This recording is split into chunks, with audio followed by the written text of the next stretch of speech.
こんにちは、レイムです。おっす、マリサだぜ。いいこといっぱいあったかな？青子です。2022年初めての新型バイク考察になりますね。今年もよろしくお願いします。今回ネタにするバイクは、川崎の Z50 周年記念モデルだ。で、記念モデルと同じタイミングで、Z650RS の国内モデルが公式ページに記載されてたから、合わせて紹介するぜ。今年も川崎は、年初から飛ばしてますね。記念モデルは、どこが変わってるのかな？サクッと考察していくぜ。それでは、青月電子台、今回もスタートです。では、ゆっくりしていってね。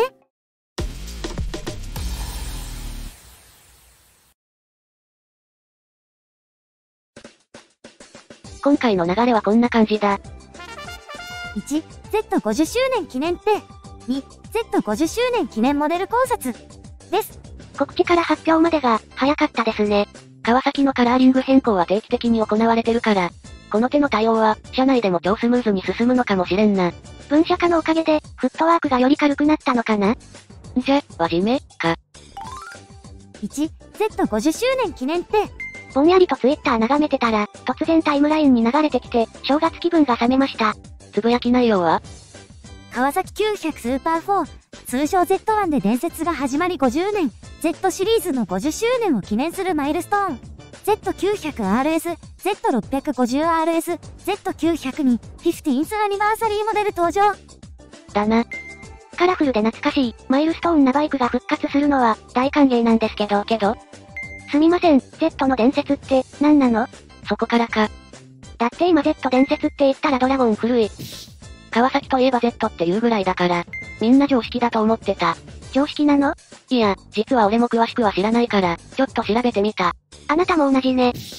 じゃ、Z 伝説の始まり。1960年代後半、国内はツーストエンジン真っ盛り。そして、国内バイクメーカーは日本にとどまらず、様々な理由で次の市場を開拓していた時代だ。川崎がターゲットとしていた北米では、環境問題からフォーストエンジンが注目され始めた時期だった。当時の川崎のフォーストエンジンは、W シリーズ用の2気筒エンジンのみ。これで海外展開を強化するには話題性がない、ということで、ビッグで魅力的な北米市場をゲットするため、大排気量のフォーストエンジンの開発を密かに進めていたんだ。これが有名な N600 計画だな。ふむ。しかし、ここでホンダがさらに一足先を行く。ホンダやらかした？ホンダは1968年に、市販車初の直列4気筒、750cc エンジンを搭載したバイク、CB750 フォア、通称7班を発表したんだ。川崎で遅れた。大排気量エンジンで海外市場に打って出て、シェア獲得を狙っていたのに、すでに発表前に排気量負けしてる状況になってしまったんだ。このままでは、N600 計画が世に出たとしても、2番戦時となってしまう。そんなエンジンで大丈夫か？しかし、こんなことで日和る男川崎ではない。ホンダを超えるため、同じ排気量技術ではなく、その上を目指したんだ。その努力から生まれたのは、排気量 900cc、高性能の赤字 DOHC。丸いタンクに彩色は火の玉カラー、力強くも美しい、900スーパー4ってわけだ。開発陣は真っ白に燃え尽きてそうですよ。で、せっかく完成してあれですが、なぜ排気量が 900cc なの？当時のハーレーみたいに1200とかだったら、それこそぶっちぎり一番だったのに。これは当時の北米市場をリサーチした結果らしい。でも、エンジン自体は 1200cc 前後まで対応可能って話だ。用意周到。ではもう一つ。今回のアニバーサリーモデルでは Z 誕生50周年記念って言ってますが、社名に Z の文字は入ってませんよね。一体どこから出てきたの？それな。Z1 というのは通称で、社名ではないんだよ。そして、その由来は諸説ある。よく見かけるのは、この文章だな。当時の北米では、多気筒をステーキ、単気筒をロブスターと俗称を用いていたことから、川崎の本拠地、兵庫県から神戸牛の特上ステーキ、Z1 を北米市場に提供しようという意味である。引用、フリー百科事典、ウィキペディア。こういうのもある。最高にして最後のもの、という意味からアルファベットの最後の文字が与えられたことによる。引用、川崎名車列伝。こんなのも。ザップ、風木亮が派生した言葉であるザッパーにも由来しています。引用、徹底検証、川崎 Z1、そして伝説が始まる。国内で750ロードスターの形式が Z2 だったので、その先代だから Z1 と呼ばれた。出所不明。今回参照している Z50 周年記念サイトに、アルファベット最後の文字である Z は究極を意味するとあるから、究極の Z が名前の由来、ってことでいいんじゃないか。ふむ。Z1 の誕生は、北米市場の動向、ホンダの CB750 フォア発売、川崎の男気など、色々な出来事が絡んでいたんですね。勉強になりました。よかったよかった。で、ここまでのお話で、Z 誕生の経緯は分かったんですけど、その後の50年の Z 伝説ってのは何ですか？お、かなり男好きになってきたか？変な略し方をしないでください。これだけ高性能なバイクなので、誕生後は色々な話題、伝説を作っていったわけだ。まずは Z1 カタログスペック。最高速は 200km/h 以上で、04記録は12秒。当時の世界最速クラスだ。80年代には、世界 GP でディローソンが Z1000J をベースマシンで参戦し優勝。Z1000H は、ライバルメーカーに先駆けてフューエルインジェクションを採用した。川崎の技術は世界一。映画トップガンでトム・クルーズがまたがったバイク、GPZ900R は超人気になったし、最近だと、スーパーチャージャーに左右非対称デザイン、高性能の証リバーマークを手に入れた ZH2？ そして今回の50周年記念モデルの発表、って流れだな。川崎のフラグシップモデルは、これからも Z を名乗り続け、伝説を継ぐモデルとなるわけですね。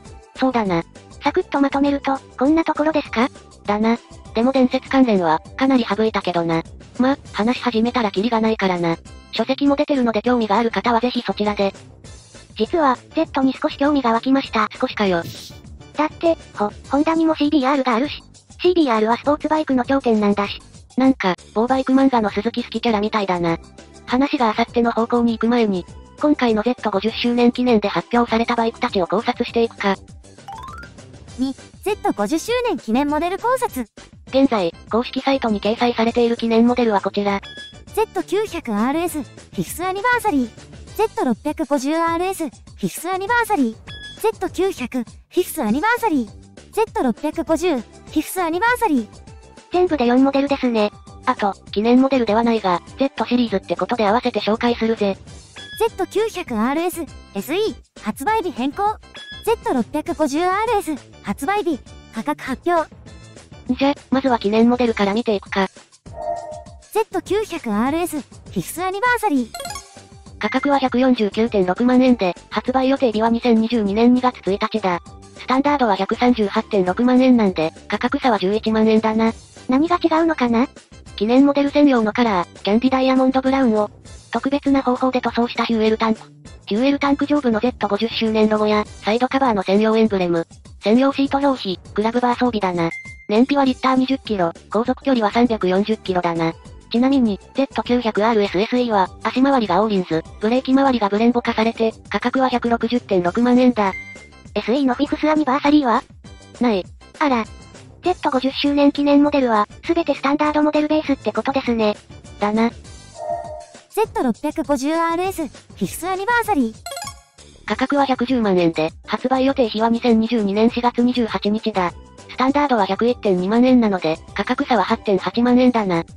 記念モデルの専用装備は、カラーリングも含め、Z900RS と全く同じですね。だな。今回、国内仕様の Z650RS も合わせて発表されてたから、軽く紹介しとくぜ。新型 Z650RS、国内仕様。以前紹介した欧州仕様から、何か変わってますか？シート高が 820mm から 800mm に変更されたぜ。海外はハイシート仕様、国内はローシート仕様となったわけですね。レギュラーガソリン仕様でタンク容量は12リットル、燃費はリッター23キロだから航続距離は276キロだ。Z900RS に比べれば、コンパクトで軽く、小柄な人も扱いやすい Z650RS だぜ。これ、親子とか、夫婦とか、Z900RS と合わせて乗るとおしゃれですね。その条件を満たす人口がどれぐらいいるかは、謎だが。もちろん主は対象外ですね。Z900、フィフスアニバーサリー。へえ、Z900 にも記念モデルが設定されるんですね。Z 誕生、50周年記念だからな。価格は121万円で、発売予定日は2022年2月1日だ。スタンダードは 114.4 万円なんで、価格差は 6.6 万円だな。何が違うのかな？ Z1100GP などの1980年代を代表する専用のカラー、ファイアクラッカーレッドと、専用エンブレム燃料タンク側面部、15thアニバーサリーロゴデカール、専用シート表紙、フレームの艶ありブラック塗装、ゴールドカラーのフロントフォークだな。赤いボディに赤いホイール、かなり刺激的ですね。頑張りました。ちなみに、Z900SE についても発表があったので、さらっと話しとく。新型 Z900、SE。価格は132万円。スタンダードは 114.4 万円なので、差額は 17.6 万円だ。結構な差額ですね。変更点はどこかな？オーリンズの足回りと、フロントにブレンボ社製コンポーネントが採用されてるぜ。Z900 はフレームカラーがレッド、ブラック、グリーンと豊富で、カラーリング選びが悩みの種ですね。いやそこはグリーンだろ。Z650、フィフスアニバーサリー。価格は、あれ？どうしたの？川崎モータースジャパンの Z650 紹介ページに、50周年記念モデルの情報がない。あら。で、少しネットを調べたら、Z650 の記念モデルは国内取り扱いなし、って話みたいだ。記念モデル自体は、Z50 周年記念サイトに掲載されてるのにね。一番手頃な記念モデルだと思ってたんだがな。残念だ。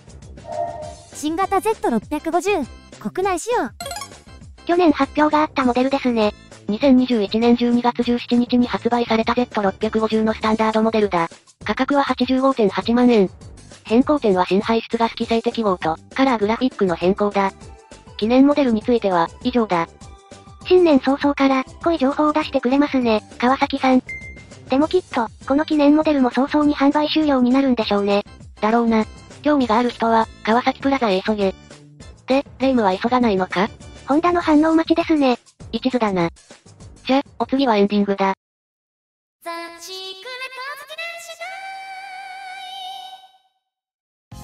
エンディングです。で、Z50 周年記念サイトは、ちゃんと見たか？いや、まだじっくりは見てません。前述した Z1 伝説についても、公式サイトにはじっくり記載されてるぜ。それに、歴代モデルも画像付きで紹介されてる。Z の歴史を振り返るのにちょうどいいぜ。ちなみに、ニューヨークステーキの話も書かれてる。有名な話なんですね。公式がネタにするぐらいだからな。ネタといえば、公式サイトにホンダ CB750 フォアとの関係は書かれてるんですか？さすがにそれはなかったな。あの出来事がなければ、Z は誕生したとしても、これだけの伝説を作るバイクとなったかどうか。もし、違う世界線に行くことがあれば、チェックしておいてくださいね。おう、っていけないけどな。今回ネタにした CB7 班と Z1、その後は CBX と FX、F と忍者、そして CBR と ZX とか、今も昔もこれからも、川崎とホンダは良きライバルとして切磋琢磨していってほしいです。次の勝負は、次世代パワーユニット開発だな。状況としては、N600 計画と似た雰囲気ですね。EV 勝負では、各社がどんな動きとなるか、楽しみだぜ。ですね。多分今回もホンダじゃないかな？さあ、どうだろうな。では、今回はこの辺で。それでは、See you!